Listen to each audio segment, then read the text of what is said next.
Welcome to Fire and Feedback, where we hope to have some serious conversations combined with some old school grit. We're Whiskey Arms, and we're a community of warriors and defenders and protectors, and we believe in the responsible design, training, and use of firearms. We will be speaking freely, and we train relentlessly, and we also honor the weight of the work that we do. You might hear us or see us sipping some bourbon, but we never do that during training. At Whiskey Arms, the pour only comes after the work is done. Safety, discipline, and brotherhood. That's our code. Now pull up a seat and let's get into it.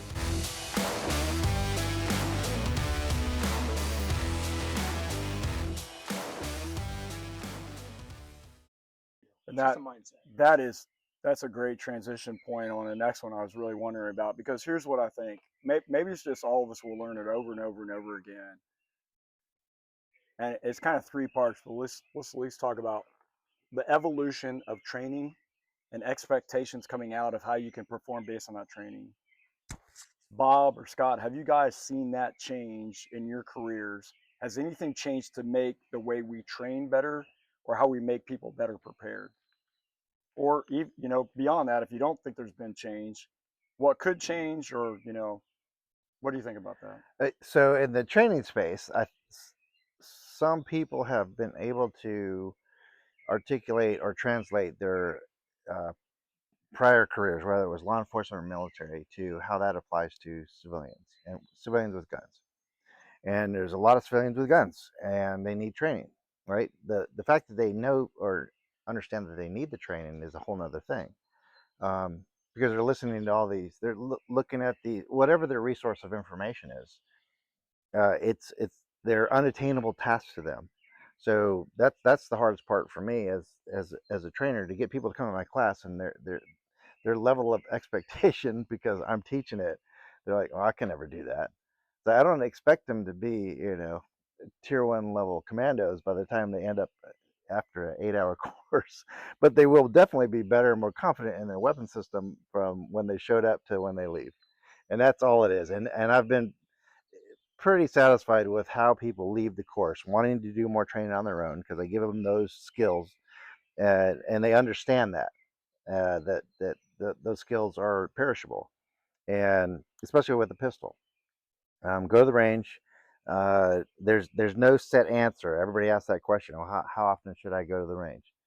As often as you can, right? Work it into your daily schedule. Work it into your daily life. Everybody does things in their daily life. This is going to now be a part of it.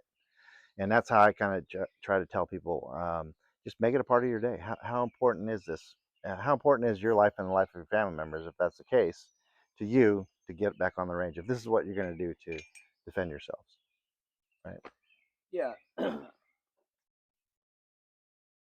Everything you said, absolutely. When there's two things that stunt the growth when you're trying to learn, right? It's ego is one. I have a lot of people like that. And there's a sign on the door in my classroom that says check your ego at the door. And the other one is what you touched on is, oh, I can never do that because he was like super ninja, right? So you get people past that, because none of my instructors have an ego when it comes to learning. I took my son to your class last year. He learned a ton. He's a newer police officer, was Army infantry guy.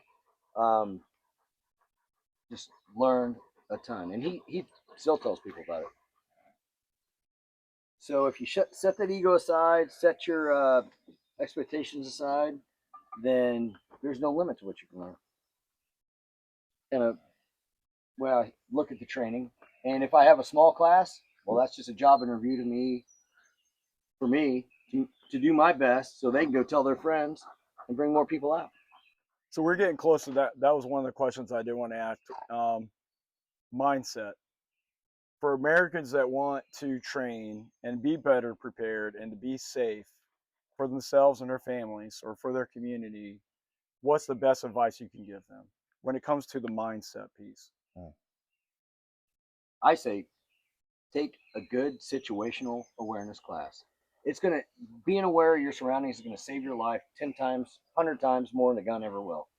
I've had people come to my classes, then go to Europe, mother and daughter, and they picked up a guy that was following them, and there was a van following them, and they went into a cafe, spent 4 hours there, and the guys must have realized that, hey, they got burnt, and these two women are a harder target. You know, it's for people that don't carry guns. EMS, paramedics, they get a call, hey, there's unconscious male at this address.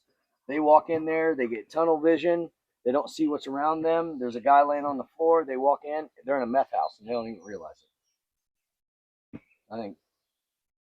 I mean, situational awareness is key. Yeah, mindset. Yeah, absolutely. It's also situational where I that's a part of every course that I teach. Situational awareness. This is the end state of you either screwing up in your situational awareness, or you let somebody get too close, or it just is a surprise. Things happen, right?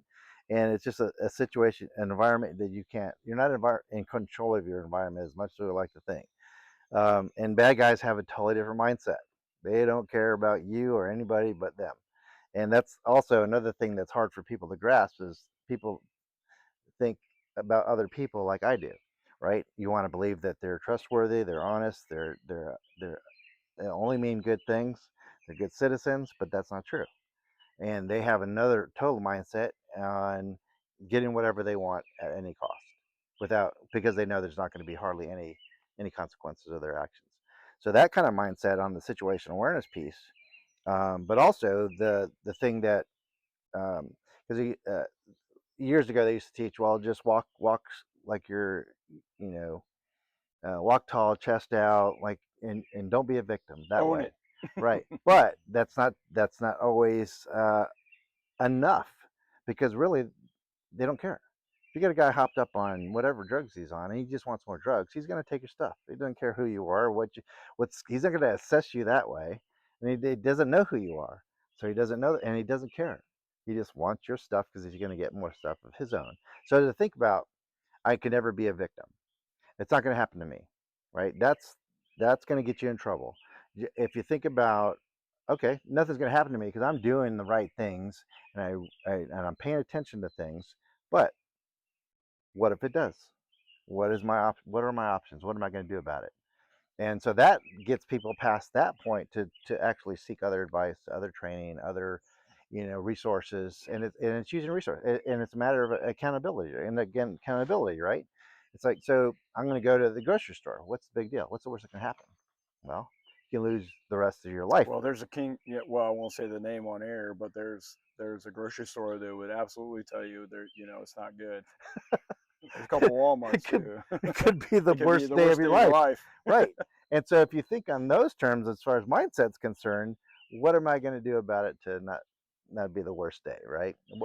And then come up with logical solutions, and things that logically would happen to you in your environment, not something that happened to like me and my stories in Afghanistan or Iraq or anything like that, but what's happening in your town.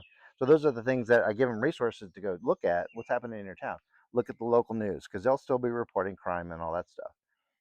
Talk to folks in your neighborhoods. Talk to business owners if you're going to go out to a restaurant. Talk to them, owners of the people that are there that are serving you. Talk to them. What's happening, around the area. What issues do they have? Store owners or restaurant owners, when they have to close up, the folks that are open till midnight, right? What issues are they having, right? Just open the conversation to them. You don't have to interrogate everybody you go talk to, but it's just a friendly conversation. You're going out to dinner, and you meet the owner or one of the servers or something like that, and you have that conversation with them real quickly, um, and just find out what their concerns are. It's like, oh, I never would have. And more often than not, people will say, like, oh, and I say that myself. I never knew that was happening here, but Roger that. So mindset in some ways too. Because you mentioned it. I think you both mentioned it. Stress, right? What stress comes out in the moment of a violent encounter, and how do you get over that? And we've all been a part of it. And I'll even share from my perspective. For a couple of different states, I've been the active shooter CQB advisor on state policy and training and what that means to their response, particularly for like a singleton, a school resource officer, right? How do they have to perform and react in that situation compared to a dynamic 2 or 3 or 4 man team that comes in with them?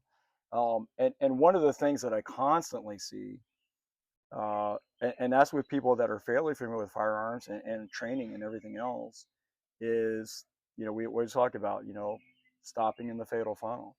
So, and what is that? And a lot of that comes into either one or two things: the stress of the moment and the shot of the accuracy that you need when you first identify the threat, or is that it's pain inoculation and you don't know what to do and you freeze in that moment. So, and I've seen there's been an analysis of there's somebody that's hyped up, and he's obviously on the wrong side of the law. He's a bad guy. There's no doubt about it. He's a gangbanger, and he's been shot multiple times, and he's staying in the fight.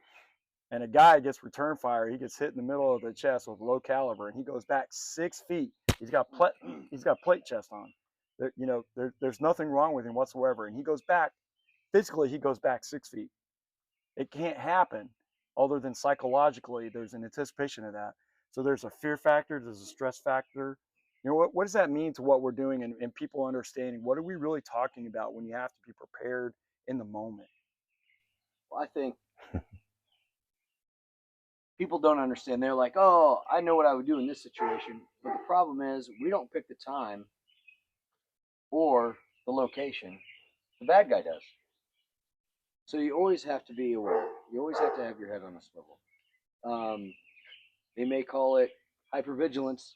It's kept me alive. I don't know. But I would definitely impress that on people. Hey, you really don't get to pick it. You realize that they're not going to be there on your best day. They're going to be, it might be your worst day that they're there. Maybe you had a fight with your wife. You forgot to take out the garbage. She's upset with you. And you're feeling down. And then you got the honey-do list. And you have to go to Walmart to pick up, or Home Depot to pick up something. It could happen in that parking lot. And a lot of times it does happen in the parking lot. It's not going to happen on your best day. So that's the training that you need. The last conscious thought you should have is, should I draw my gun? Everything after that should be automatic. You shouldn't have to think about reload. You shouldn't have to think about cover. You shouldn't have to think about any of that. The last conscious decision you should make is, should I draw my gun? Yep, he's a threat. All right. So that's the level of training that we should strive for. Everybody should strive to attain that level of training. Yeah, I think Absolutely. building up to that, I think you've hit it. It's focus, focus, focus. These kids that are in this school they're pulled in 10 different directions, including and every time by their so focus is that mindset when you get to the younger. If they're not learning that as a younger person, they're not going to take it to that parking lot. They're not going to take it to that. So parents talking to their kids about focus and get off the phone. Understand this is when you should be texting me, or this is when you can do it. And that'll bring up to coming to here making the right decisions. Yeah, and it's nothing new. There's nothing going on now that hasn't been always going on, right? It depends on where you are. That a threat has always been somewhere. You just didn't see it, didn't want to pay attention to it. But there are some things that are going on now that are escalating that potential threat. But it's again back to mindset again, and being aware. That I'm just going to Home Depot, pick up a couple things. Well, that's when you flip-flops and baggy shorts. Yeah, when you let your guard down, that I'm just going there, I'm going in, coming out. That's when it happens, because parking lots are one of the things that I tell everybody. It's like that's when it happens. Carjackings, kidnappings, all that stuff. That's where that happens, and it happens in the places that you would never expect. Some counties are pretty better at it than most about actually publishing it, like the sheriff's departments are publishing that kind of information. Like, this is happening in this area. There are websites you can go to that show you the crime rates on particular areas. They give them a grade, right? And then you can narrow focus on where you're at and what you do, and you could pick out your own little places and figure out the crime grade. And obviously it's A, B, C, D, or fail kind of thing. So yeah, then it's like I got to heighten my awareness here, and I'm okay over here maybe, but it's one of those things. You never let your guard down.